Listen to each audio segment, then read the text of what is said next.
بسم اللہ الرحمن الرحیم۔ ابھی اس وقت کا تقاضا ہے کہ مسلمان عصری علوم کی طرف توجہ دے تاکہ سیاسی اور معاشی مشکلات کا حل نکالنے کی طرف آگے بڑھا جا سکے۔ خوشی کی بات یہ ہے کہ کئی لوگ اور کئی جماعتیں اس کی فکریں کر رہے ہیں اور قوم کو عصری علوم کی طرف لانے کی اور اس کے متعلق بیداری پیدا کرنے کی کوششیں کر رہے ہیں۔ ان میں بعض لوگ عصری علوم کی اہمیت بیان کرتے ہوئے خاص طور پر ایک بات کہتے ہیں کہ اسلام میں دینی علوم اور دنیاوی علوم کی کوئی تقسیم نہیں ہے۔ اسلام نے دین اور دنیا کے علم میں کوئی فرق نہیں کیا ہے، بلکہ سارے علوم برابر برابر ہیں۔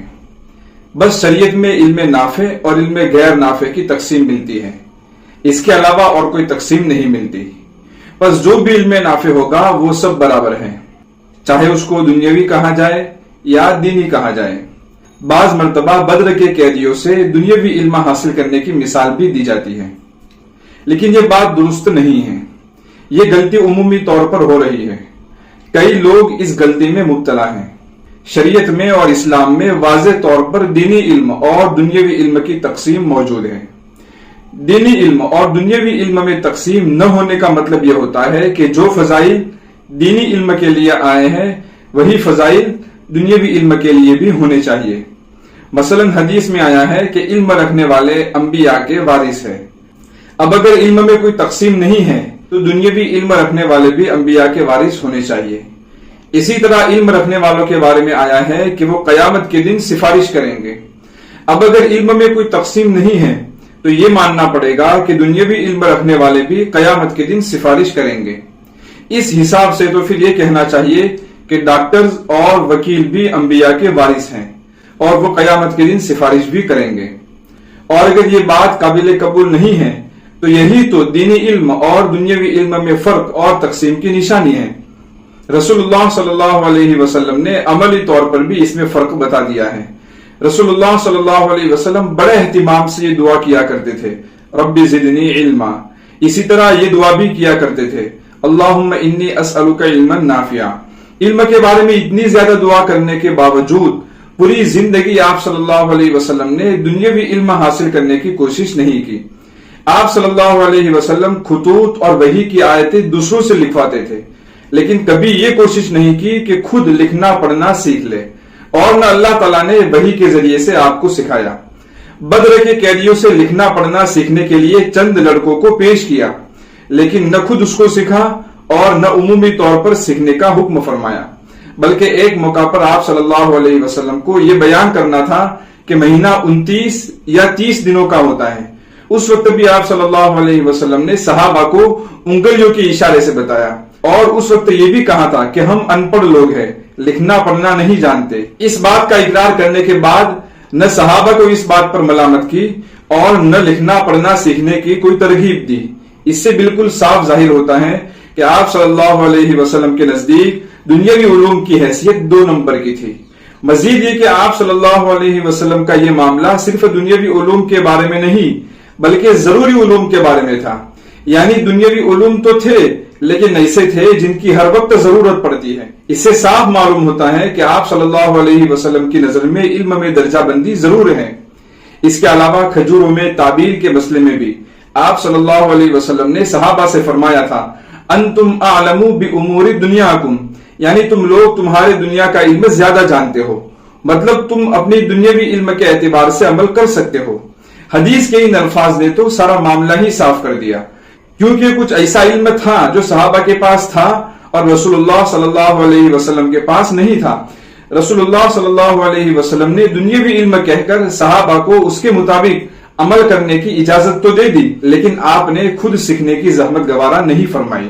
علم نافع یعنی نفع دینے والا علم، اس معنی کے اعتبار سے ہر اس علم کو جو کسی بھی طرح نفع دینے والا ہو اس کو علم نافع کہہ کر ان احادیث کی مراد بنا دیتے ہیں جن میں علم نافع کا سوال کیا گیا ہے۔ یعنی حدیث میں جو علم نافع کا سوال کیا گیا ہے اس سے مراد ہر وہ علم ہے جس میں دینی یا دنیاوی نفع ہو۔ بعض لوگ ایسا سمجھتے ہیں، لیکن یہ بات بھی حقیقت کے خلاف ہے۔ خود رسول اللہ صلی اللہ علیہ وسلم کا عمل اور شارحین کی تشریحات اس کا انکار کرتی ہیں، ورنہ ایسا کیسے ہو سکتا ہے کہ آپ صلی اللہ علیہ وسلم علم نافع کا بار بار سوال کرے اور جب اس کو سیکھنے کا موقع ملے تو سیکھنے کی تکلیف نہ اٹھائیں۔ بس یہ جان لینا چاہیے کہ احادیث میں علم نافع سے مراد وہ علم ہے جو آخرت میں نفع دینے والا ہو۔ یہاں تک تو آپ صلی اللہ علیہ وسلم کا عملی نمونہ تھا۔ اب میں آپ کے سامنے رسول اللہ صلی اللہ علیہ وسلم کی ایک حدیث پیش کرتا ہوں جس میں صاف طور پر کہا گیا ہے کہ علم کس کو کہتے ہیں۔ حدیث میں ہے العلم ثلاثۃ آیۃ محکمۃ او سنۃ قائمۃ او فریضۃ عادلۃ وما سوا ذلک فهو فضل۔ علم تین چیزوں کا نام ہے، محکم قرآنی آیات، نمبر 2 رسول اللہ صلی اللہ علیہ وسلم سے ثابت شدہ احادیث، نمبر 3 فریضہ عادلہ۔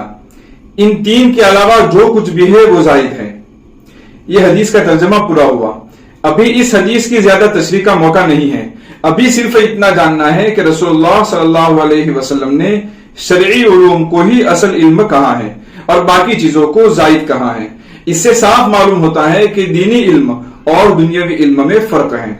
ابھی اس وقت چونکہ مادی علوم کا نفع سامنے نظر آتا ہے اور دینی علوم کا نفع سامنے نظر نہیں آتا، اس لیے عمومی طور پر لوگوں کا رجحان دنیاوی علوم کی طرف بڑھتا جا رہا ہے اور دینی علوم کی طرف سے بے رغبتی بڑھتی جا رہی ہے۔ اب اگر ایسی باتیں بھی سامنے آتی ہیں کہ دینی علم اور دنیاوی علم برابر ہیں تو کوئی بھی دینی علم کی طرف جانے کی تکلیف کیوں اٹھائے گا؟ ویسے بھی قیامت کی نشانیوں میں سے ایک نشانی یہ بھی ہے کہ علم اٹھ جائے گا۔ اب دیکھ لے کہ کون سا علم کم ہوتا جا رہا ہے، کس کی طرف سے لوگوں کی توجہ کم ہو رہی ہے۔ ظاہر ہے کہ وہ دینی علم ہے۔ رہی بات دنیاوی علوم کی تو وہ تو روز بروز ترقی کر رہا ہے۔ اس حدیث سے بھی معلوم ہوتا ہے کہ دینی علم اور دنیاوی علم میں فرق ہے، کیونکہ اگر علم میں کوئی تقسیم نہیں ہے تو دنیاوی علوم میں تو بہت ترقی ہو رہی ہے، نئی نئی ایجادات اور ٹیکنالوجی سامنے آتی رہتی ہے۔ پھر تو ابھی قیامت کو بہت ہی زیادہ دور ہونا چاہیے، کیونکہ علم تو کم نہیں بلکہ بڑھ رہا ہے، جبکہ دوسری نشانیاں بتا رہی ہے کہ قیامت قریب ہے۔ اس سے صاف ظاہر ہوتا ہے کہ جو علم بڑھ رہا ہے وہ حدیث کی مراد ہے ہی نہیں بلکہ اس سے دینی علم مراد ہے۔ اب جب پہلے سے ہی دینی علم اٹھتا جا رہا ہے اور پھر یہ کہا جائے کہ دینی علم ہو یا دنیاوی علم سب برابر ہے تو بتائے دینی علوم میں کتنا بحران آئے گا۔ بہرحال حقیقت میں بھی دینی علم اور دنیاوی علم میں فرق ہے اور حکمت کے طور پر بھی دونوں میں فرق قائم رکھنا ضروری ہے۔ اس سے یہ بھی معلوم ہوتا ہے کہ عصری علوم کی ترغیب میں وہ آیات و احادیث پیش کرنا جن میں علم کے فضائل بیان کیے گئے ہیں یہ درست نہیں ہے، کیونکہ ان آیات و احادیث میں وہ علم مراد ہی نہیں ہے، بلکہ ایسے موقع پر وہ آیات و احادیث بیان کرنی چاہیے جن میں مخلوق کی خدمت اور ان کے تعاون کے فضائل بیان کیے گئے ہیں، کیونکہ ایجوکیشن اور عصری علوم پر جو فضائل ملیں گے وہ علم کے نہیں بلکہ خدمت خلق کے اور مخلوق کی مدد کرنے کے فضائل ملیں گے۔ کتاب النوازل میں لکھا ہے احادیث شریفہ میں علم کی فضیلت کا جہاں ذکر آیا ہے اس سے علم دین مراد ہے۔ کتاب النوازل دوسرا حصہ۔ کتاب النوازل میں کئی دلائل اور حوالے بھی دیے گئے ہیں، زیادہ جانکاری کے لیے وہاں دیکھ سکتے ہیں۔ آخر میں پھر سے وضاحت کرتا چلوں کہ عصری علوم اپنی جگہ اہم ہیں، خاص طور پر موجودہ حالات میں ان کی اہمیت اور زیادہ بڑھ جاتی ہے، اس سے انکار کرنا اس ویڈیو کا مقصد نہیں ہے۔